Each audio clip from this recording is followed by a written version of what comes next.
Hey guys, it's Jenny. Welcome back to Solid Gold. So this week I want to give you guys a little update about my fish room because it's been sort of a while since I did any update about that and showing you guys my fish that I have in there. So for those of you who aren't familiar, I have a fish room down in my basement. I set it up about, I don't know, 4 months ago I think, and I have 2 Laguna tubs down there for fish. One's a 127 and one's a 60 gallon, and then I also have a 55 gallon tank down there, and I also have a little area where I can set up fry tubs and brine shrimp hatcheries and things like that. So it's been a while since I updated you guys about that, and there are a few things that have changed since the last update, so I thought I'd go ahead and do a new update for you guys. So the first thing I have to get out of the way is a sad piece of news.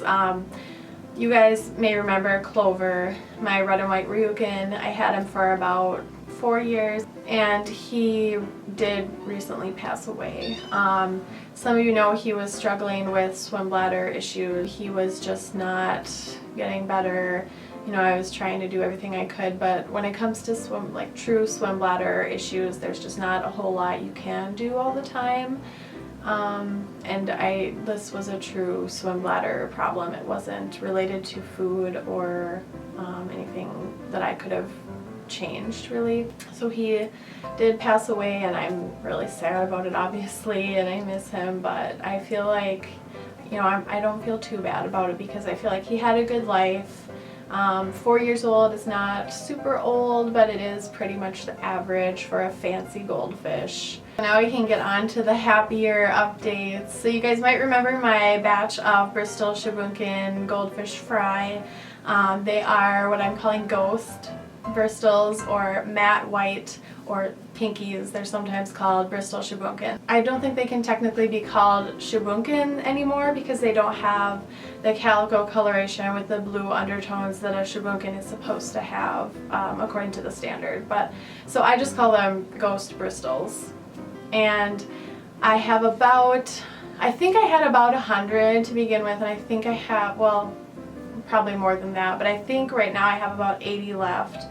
I was keeping them in a little, about 10 gallon cement mixing tub that I got from Menards, and I have just been so busy lately that they grew and grew and grew, and I think they kind of outgrew it, but I didn't have time or anywhere to put them. I didn't have time to put them somewhere else, and I didn't have anywhere to put them somewhere else. But now the 55 gallon tank has been freed up, so I went ahead and moved them into there, and I kind of decreased the flow a little bit so that they wouldn't get sucked into the filter and whatnot, because it's a sump, so it has a overflow, so I had to put little filter floss covering the overflow and then turn down the pump as well so it wouldn't push them all over the place in the tank. But it seems to be a really good solution. It's a lot more space for them, so hopefully they won't be, well, overcrowded for a while until they start growing more here, and then I'll have to think about what I'm gonna do now. So because they're a little overcrowded, they got a little bit of fin rot, and I hope that just the clean water will clear that up, and I'll be watching in the next couple of days here, and if it's not clear enough, I'm gonna add some salt to the water, but it's pretty minor, so I'm hoping that it'll be okay. Other than that, the fry are doing really well. I think there are about 80 left. I haven't seriously counted, but that's kind of what I estimated.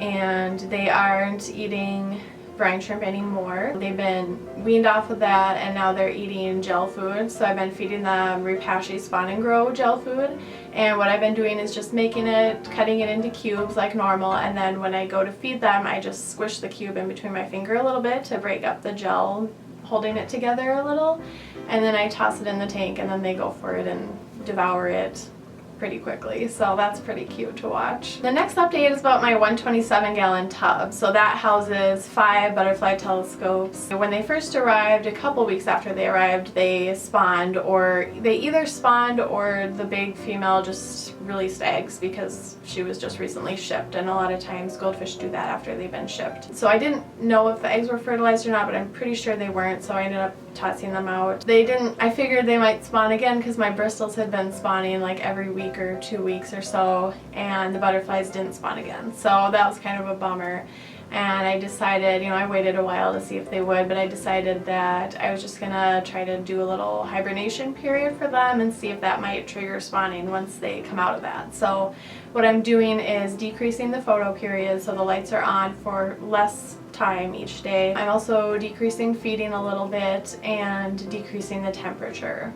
So that will kind of put them into like a hibernation type of mode. Once I, in a couple of months or whenever I decide to do it, start increasing feeding, temperature, and photo period again, then it'll hopefully trigger spawning behavior in them. They'll think that it's springtime and it's time to start spawning again. So I'm keeping my fingers crossed about that. I'm trying to do everything I can to encourage them to spawn.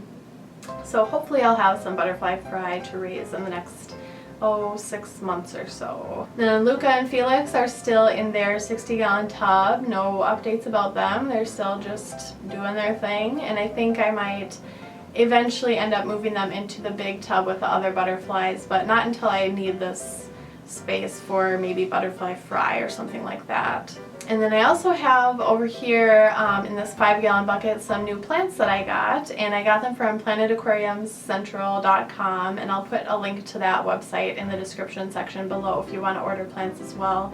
I really like this particular plant vendor because and all the times I've ordered plants before, they arrived very healthy, in good condition, they're packed really well, shipping is fast. And then the other thing I like about this seller is they always include a couple extra bunches of plants from what you ordered, so that's kind of cool too. So I just have these plants in quarantine right now to make sure they're healthy and they're not carrying any disease, and then I'm probably going to quarantine them for a couple of weeks and add them to the tanks and tubs. So I got a bunch of foxtail and then a few bunches of Brazilian Pennywort, and for the Brazilian Pennywort I'm going to put that in the tubs, I think, because it's kind of it's pretty underwater, but I think it's prettiest when it starts growing above the water, and it kind of creates a mat of plants above the water, so I'm hoping that will happen because I want some visual interest in the tubs of some sort, and plus I think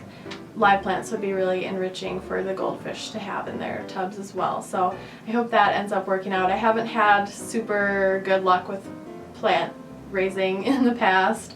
I tend to just not do so well in that area, so hopefully this time will be a little different. We'll see. With the foxtail, I'm probably going to plant those in bunches in my 75-gallon tank and maybe in the 55-gallon tank as well, depending on what I end up doing with that tank. Alright guys, I hope you enjoyed this update. Thank you so much for watching, and I'll see you next time.